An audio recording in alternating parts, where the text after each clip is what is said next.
Tone is the resonance and reflection of the vibrations we create. Knowing your resonators and building your understanding of how to manipulate them is like adding new pedals to your pedal board, or adding new samples to your keyboard, or getting a bigger guitar or a guitar with a different body shape. The cool thing about the voice, though, is that none of it costs a thing. You can make a million combinations and adjustments just by knowing where to put the sound. And if you don't like the way you sound because you sound too nasal, it's probably because you need to expand your pharynx. Accessing the pharynx is going to make your vibrations work harder for you.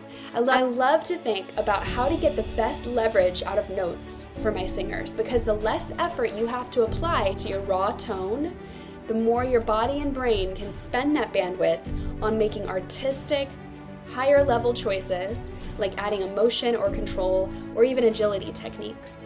Vibrations become more powerful when they get more bouncing room and they have more reflection surfaces. It adds amplification and attack to your notes.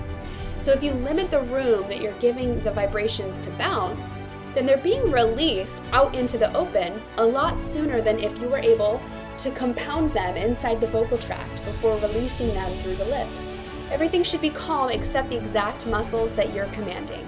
So if we get the chance to work together, we will really get in control of the directional muscles in your body, just like that. That's something that we'll regularly do to make sure that you know you are in full control of your body and your brain. It can actually aid you, it can assist you in singing harder notes. And when I say harder, higher, or how about notes that are on your break, like we're talking about this week? Because the vocal folds don't have to work quite as hard when we send things into the nose. When you're singing a note and you're having a really hard time, it's just really strained, it's really high, it just feels beyond you, like this is just a note that I can't do. That's not the truth. We can go into the nose and it instantly transforms your accessibility to a note because of that neutralized pressure, taking some of the weight off of your vocal folds. Sometimes we need to prove to the body that we can do the things we want it to do.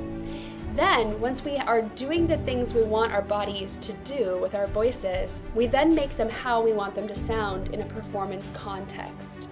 So many times we jump right to performance context. We want the note to sound exactly like we want it to sound, or how we heard someone else sing it. We jump over all of the strategy and technique it takes to make the sound accessible in our unique instruments. So our brain really gets into this space of leadership as opposed to this space of reactionary witnessing of what's happening.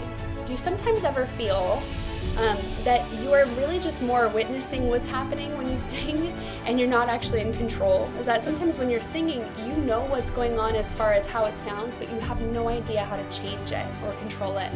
So that is where tone zones are one of the most effective tools for singers.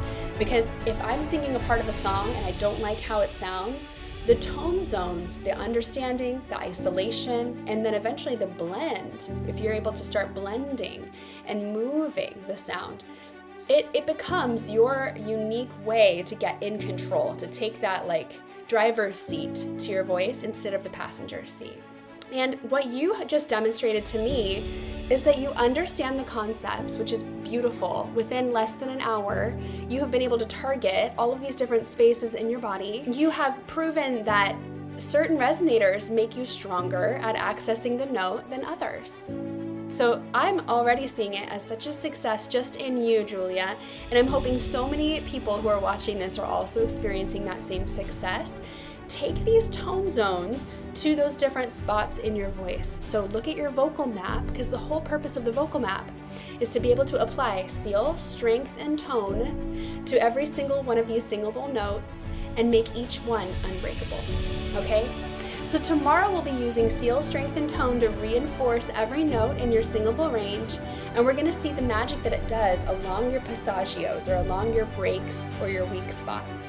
So if we can employ each of these concepts in an effective combination, we're going to be able to fill any cracks and make your range seamless.